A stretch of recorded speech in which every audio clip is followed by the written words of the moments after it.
जय जिनेंद्रम। अब हम लीड कोड का 53 प्रॉब्लम मैक्सिमम सब एरे करेंगे। ये एक इंटरेस्टिंग प्रॉब्लम है मगर ये थोड़ी ट्रिकी भी है। इस प्रॉब्लम के अंदर हमें एक एरे दिया गया है और हमें उस एरे में जितने भी सब एरे हैं उनमें से वो सब एरे इसका सम सबसे हाईएस्ट है वो सम रिटर्न करना है। उदाहरण के लिए हमारे पास ये जो एरे है जिसके एलिमेंट्स है -6, 2, 4, -8 और इसके क्या क्या सब एरे बनेंगे? वो बनेंगे -6, 2, -6, 2, 4, -6, 2, 4, 8, 2, 4, 2, 4, -8, 4, -8 जो भी सब एरे बनते हैं उनमें से जो भी सबसे हाईएस्ट सब एरे, इस केस में सबसे हाईएस्ट सब एरे बनेगा 2 और 4 का। ठीक है, तो ये जो एरे है इसका सम 6 हमें रिटर्न करना है एज अ रिजल्ट। इस प्रॉब्लम को सॉल्व करने के लिए मैं आपको 3 अप्रोच बताऊंगा। पहला अप्रोच है ब्रूट फोर्स अप्रोच, दूसरा अप्रोच है ऑप्टिमाइज ब्रूट फोर्स अप्रोच और तीसरा अप्रोच है स्लाइडिंग विंडो अप्रोच। पहला approach straight forward approach brute force approach है। इसके अंदर हम क्या करेंगे, हमारे पास ये जो एरे है उसमें से हम हर पॉसिबल सब एरे का सम निकालेंगे और उसका लार्जेस्ट पिकअप कर लेंगे। बहुत सिंपल और स्ट्रेट फॉरवर्ड है। इस एरे के केस में हमें जैसे कि -6 और 2 का सब एरे बनेगा और -6, 4 का सब एरे बनेगा, -6 और -8 के बीच का सब एरे बनेगा। साथ ही साथ ऐसे हम 2 और 4 का एरे बनेगा, 2, 4, 8 का सब एरे -8 का एरे बनेगा और 2 और 4 -8 का एरे बनेगा। और ऐसे हमारे जो भी हमारे सारे सब एरे हैं उसका सम निकाल लेंगे। इस केस में 6 हाईएस्ट होगा तो हम एज ए रिजल्ट रिटर्न कर देंगे। अगर हम इसका सूडो कोड देखें तो वो कुछ इस तरह से दिखेगा। सबसे पहले हम एक फॉर लूप बनाएंगे जो कि जिसका हम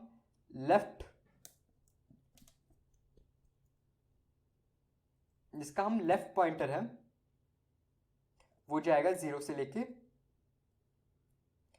n-1 तक। ठीक है, और हमारा एक राइट पॉइंटर होएगा जो जाएगा लेफ्ट से लेके n-1 तक। अब हम क्या करेंगे कि हम एक करंट बना लेंगे वेरिएबल जो कि जाएगा लेफ्ट से लेके राइट तक और सम कंप्यूट कर लेगा।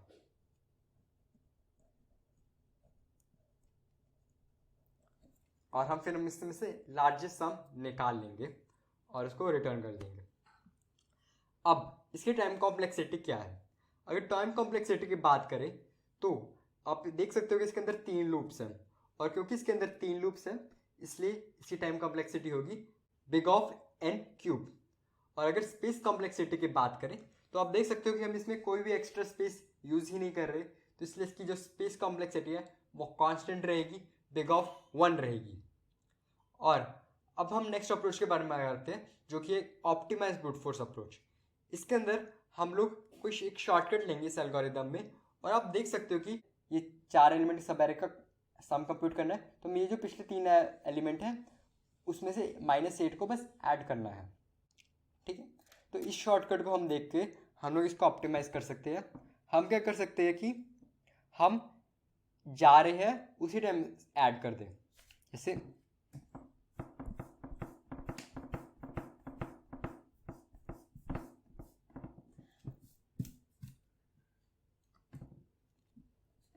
जैसे कि हम यहाँ पर एक सम इक्वल्स टू 0 डिफाइन करें और यहाँ पे हम सम में ऐड कर दें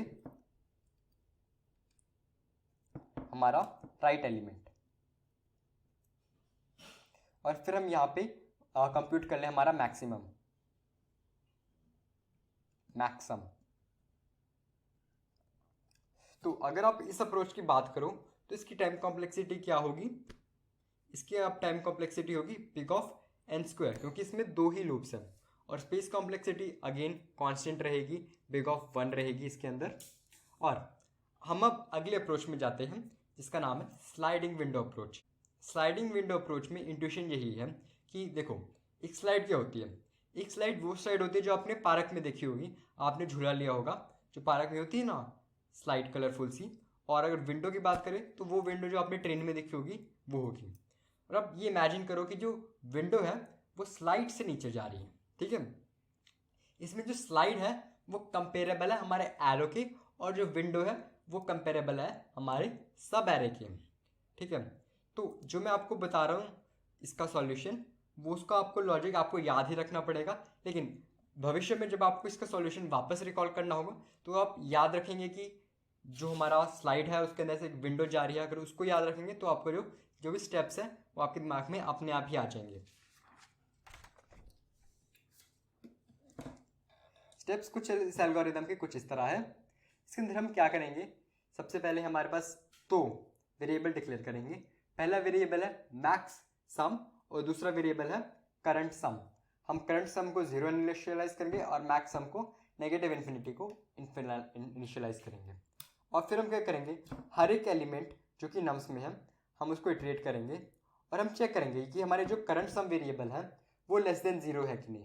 इन केस वो है तो हम करंट सम को एलिमेंट जो हमारा है सेट कर देंगे, और इन केस नहीं है तो हम क्या करेंगे, हमारा जो करंट सम है उसमें हम एलिमेंट को ऐड कर देंगे और फिर हम जो हम मैक्स सम है वो हम कंप्यूट कर देंगे, जो कि होगा करंट सम और मैक्सिमम में जो सबसे बड़ा है वो होगा, ठीक है।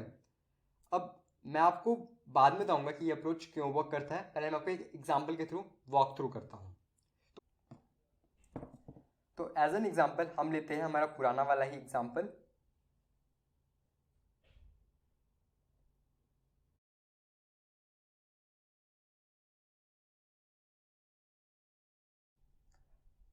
हमारा जो फर्स्ट इटरेशन है उसमें हमारा जो एलिमेंट होगा वो -6 होगा, और हमारा करंट सम लेस देन 0 है। 0 लेस देन 0 नहीं होता तो हम इधर जाएंगे और करंट सम में से हम एलिमेंट ऐड कर देंगे, तो करंट सम क्या बनेगा, -6 बन जाएगा। और फिर जो मैक्स सम क्या है, मैक्स सम में नेगेटिव -6 बड़ा है नेगेटिव इन्फिनिटी से, तो हमारा नेक्स्ट मैक्स सम बनेगा -6। हम अगली इटरेशन में जाएंगे, अगली इटरेशन में एलिमेंट 2 होगा, और जो 2 है इस केस में जो करंट सम है हमारा लेस देन 0 है, इसलिए हम जो करंट सम है उसको हम सेट कर देंगे 2 को, ठीक है। और मैक्सिमम सम जो होगा वो हो जाएगा 2। नेक्स्ट इटरेशन में क्या होगा कि हमारा जो एलिमेंट है 4 है, हमारा करंट सम 2 है, 2 लेस देन 0 नहीं है, इसलिए हम जो करंट सम में एलिमेंट ऐड कर देंगे। करंट सम में अगर हम 4 ऐड करेंगे तो वो बनेगा 6 बड़ा है मैक्सिमम से, तो हम हमारा नेक्स्ट एलिमेंट आएगा वो होगा मैक्सिमम 6। अब हम नेक्स्ट इटरेशन में जाएंगे, -8 है हमारा एलिमेंट और हमारा करंट सम 6 है, 6 लेस देन 0 नहीं है, इसलिए हम नो वाले फ्लो में जाएंगे और करंट सम में हम लोग -8 ऐड कर देंगे। 6 प्लस -8 क्या होगा, -2। -2 बड़ा नहीं है 6 से, इसलिए मैक्सिमम 6 ही रहेगा, जिसको हम अटेंड रिजल्ट करेंगे। अब सवाल ये उठता है कि जो एल्गोरिदम है ये वर्क क्यों करता है। देखो, ये जो हम अगर हमारे जो करंट सम है वो नेगेटिव हुआ तो मैटर नहीं हमारा करंट एलिमेंट क्या है, चाहे वो पॉजिटिव हो चाहे वो नेगेटिव हो, अगर हम उसको हमारे करंट एलिमेंट में ऐड करेंगे तो वो जो है वो नेगेटिव ही जाए, वो एज ए बैगेज काम करे। उदाहरण के लिए अगर हमारा करंट एलिमेंट 5 है और हमारा जो करंट सम है वो -10 है, तो अगर हम इसको ऐड करते हैं तो क्या बनेगा, -5 ही बनेगा।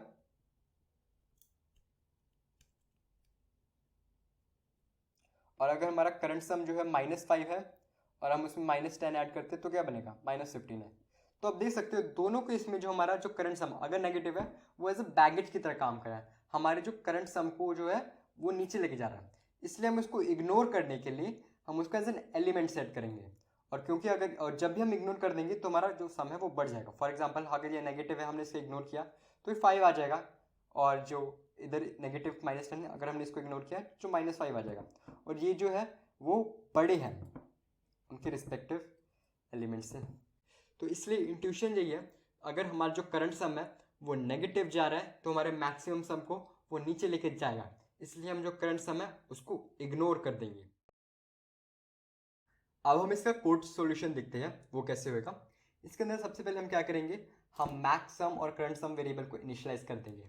मैक्स सम नेगेटिव इन्फिनिटी से इनिशियलाइज करें, और याद रखिए आप मैथ लाइब्रेरी को इंपोर्ट करें, और याद रखिए कि आप मैथ लाइब्रेरी को इंपोर्ट कर दें। अगला हम क्या करेंगे कि हम हर एलिमेंट को इटरेट करेंगे, और फिर हम क्या करेंगे कि हम चेक करेंगे कि हमारा जो करंट सम है वो लेस देन जीरो है कि नहीं। अगर वो लेस देन जीरो है तो हम क्या करेंगे, करंट सम को एलिमेंट से ऐड कर देंगे। तो अगर लेस देन जीरो है तो वो एज अ बैगेज की तरह काम कर रहा है, हमें उसको ड्रॉप करना है। और हम एल्स हम क्या करेंगे, हम जो करंट सम है हमारा उसके अंदर हम एलिमेंट को ऐड कर देंगे, और हम at the end max sum compute करेंगे जो कि मैक्सिमम होगा करंट सम और मैक्स सम का। और फिर हम लूप को एग्जिट करने के बाद हम कर देंगे मैक्स सम को रिटर्न कर देंगे। तो ये हमारा सॉल्यूशन है। हम इसको लीड कोड में रन करते हैं।